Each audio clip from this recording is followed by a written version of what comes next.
This story is brought to you by English Tales for Learners, where stories inspire growth, emotions awaken strength, and every journey begins with the courage to whisper, "I will try again." In a small, forgotten town, cradled by ancient sleeping mountains and ceaseless whispering winds, there lived a young man named Ayaan. His life was painted in the simple, honest colors of necessity. His days were a tapestry woven with the threads of hard work, and his nights were filled with silent, soaring dreams that had no voice. He wasn't born into privilege or power, just the profound simplicity of a humble life. But deep within him, beneath the surface of his quiet existence, a desire burned with a quiet, persistent flame, a yearning to speak English fluently, not for the pride of it, nor for the allure of fame, but to prove a truth that echoed in his soul, that knowledge has no single language, and that every dream, no matter how small its beginning, deserves a voice that can cross oceans and touch the stars. Yet, whenever he tried to give his dream that voice, his courage would falter. His words, in this new language, would break apart like fragile glass against stone, scattering into meaningless sounds. People would laugh, not always with malice, but with a thoughtlessness that stung all the same. And that laughter built a wall, brick by painful brick, between him and the courage to try again.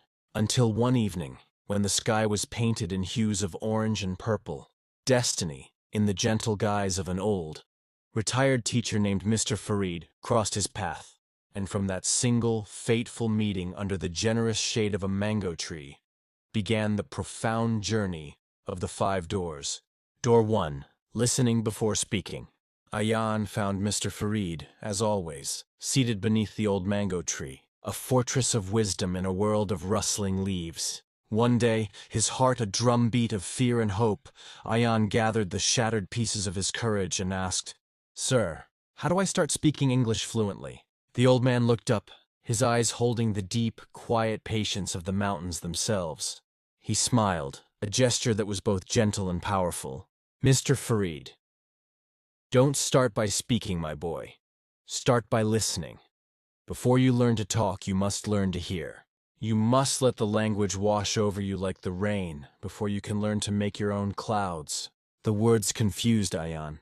Listening? It seemed like a passive act, a retreat. How could silence teach him speech? But a flicker of trust for the old man led him where his own understanding could not. And so he began. He immersed himself in a world of sound. The monotonous rhythm of his walk to work was now accompanied by the articulate voices from English podcasts. He listened to the dramatic cadence of movie dialogues, the gentle, flowing melodies of radio hosts, the sharp, urgent staccato of news reports. At first, it was chaos, a storm of unfamiliar sounds, a cacophony where he was a lone, drowning sailor. But then, slowly, as if a fog was lifting from his mind, he began to recognize patterns. The rising intonation of a question, the firm, falling tone of a statement. Words he had once read silently on a page now had a voice, a music, a soul. His ears were no longer just organs. They had become the first door, and each new sound was a patient teacher guiding him through. He realized a profound truth. When you listen deeply, not just with your ears but with your soul, the language stops being a subject and starts to live inside you. That was the first door, patience. Because true listening isn't about instantly understanding every syllable. It's about surrendering to the rhythm, letting the music of the language sink, note by note, into your soul. Door 2. Reading to feel the language. After weeks of this auditory immersion, Mr. Farid pressed a worn, torn book into Ayaan's hands. The leather was soft with age, the pages thin as whispers.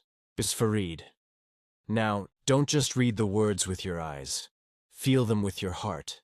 Let the story breathe through you. Let its characters walk beside you. The book was a simple collection of stories, tales of courage, hope, and love. That night, under the soft golden glow of a kerosene lamp, Ayaan began a new ritual. He would read a single paragraph aloud, his voice awkward and hesitant. Then, he would trace its meaning into the warm, familiar soil of Urdu. Finally, he would whisper the English words again, but this time he was not just reciting. He was searching for the heartbeat, the emotion, the life hidden between the lines. He started with children's books, where the language was pure and the emotions clear. Then, he moved to articles that opened windows to the world, and short stories that delved into the depths of the human heart. With each turned page, he began to feel the emotional texture of English. He felt the hollow ache in a word like lonely, the bright budding promise in begin, the gentle healing warmth in forgive. Language is not a fortress of grammar rules to be conquered, he thought, a revelation dawning upon him. It is a living, breathing entity of emotion. The second door swung open. Understanding.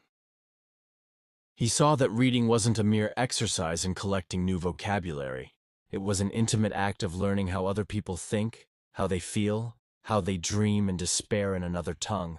Door 3. Writing every day. One evening, the air thick with the scent of blooming jasmine, Ayaan sat beside his mentor again. A new worry etched on his face. Ayaan, sir, I listen until the sounds echo in my mind. I read until the stories live behind my eyes. But my thoughts, they are still born in Urdu. How do I make them come to me in English? How do I think in English? Mr. Farid nodded, understanding the invisible barrier. He took out a small, simple notebook, its pages blank and full of potential, and placed it in Ayaan's hands. For Farid. The bridge between reading and thinking is writing. Write. Every day. Even one line. One honest thought. The day you can write your deepest feelings in English, the joy, the fear, the hope, is the day you will begin to think in English. At first, the blank page was a terrifying abyss. His words stumbled onto it, misshapen and clumsy. His spelling was a maze of errors, his grammar a tangled web, but he didn't stop. He wrote about the bitter taste of his morning tea, the deep weariness in his bones after a long day, the memory of his mother's smile that could light up the darkest room. Each sentence was imperfect, raw, and undeniably real. Over time, the notebook transformed from a record of errors into a mirror of his growth. When he looked back at the first page, he didn't just see mistakes. He saw the brave, trembling hand of the boy who had started. When he looked at the last page, he saw the steady hand of a young man on a journey. He realized something that would stay with him forever. Mistakes are not failures. They are footprints of progress, each one a mark that you are moving forward. The third door was Miaoste. Expression. The raw courage to let your innermost thoughts find a shape, no matter how broken or imperfect they may seem. Door 4. Speaking without fear. This was the final frontier, the tallest and most daunting wall, the door of speaking. It was every learner's nightmare, the moment of truth where theory met reality. His heart would pound, his palms would sweat at the very thought. But one morning, he stood before his own reflection in a small, slightly cracked mirror. He looked into the eyes of the young man he saw there and said aloud, his voice firm with newfound resolve, "Good morning, Ayaan. Today we speak without fear." He became his own first listener. He practiced greetings with the rising sun, questioned his own reflection, and introduced himself to the empty air. He described the world around him in English as he walked to work, commented on the sweetness of his tea, and even muttered conversations under his breath while waiting for customers. People noticed, some laughed, some mocked. The old, familiar wall of laughter tried to rebuild itself. But Ayaan no longer saw a wall, he saw a hurdle. And he had learned a vital lesson. Confidence doesn't come before speaking, as a permission slip to begin. It comes because you speak. It is built, word by wobbly word, in the very act of trying. He sought out safe spaces, joining online groups where he could voice chat with kind strangers from across the globe, who corrected him not with ridicule, but with encouragement. He recorded his own voice and listened back, not to criticize the accent that made him, but to celebrate the sheer courage in every syllable. Then came the day of truth. A tourist, looking lost and anxious, approached him, a map held in confused hands. He asked for directions in English, and Ayaan answered. The words came not with the perfection of a dictionary, but with the fluency of understanding. They were clear, helpful, and most importantly, They came without a single moment of the old, paralyzing fear. The tourist smiled, thanked him genuinely, and went on his way. Ayaan stood still in the bustling street, a silent triumph echoing in his heart. The fourth door had opened. Confidence. Door 5, living the language. Years flowed like a quiet river, carving a new landscape within him. Ayaan's English improved in leaps and bounds, but the change was far deeper than vocabulary. His very mind had been transformed. He changed the language on his phone to English. He wrote his grocery lists in it, and in the deepest, most secret corners of his sleep, his dreams began to weave their narratives in this new, familiar tongue. He was no longer studying English, he was living it. It was in the music he heard, the news he read, the thoughts that ran through his mind. It had become a part of his being. And one bright, sun-drenched morning, he found himself standing at a podium, before a hall filled with young, eager learners. Their eyes, wide and hopeful, held the same flickering flame his once did.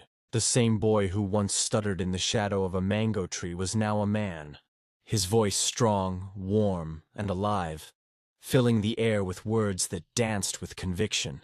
Learning English isn't about talent, he told them, his voice resonating with a truth forged in perseverance. It's not a gift given to a lucky few.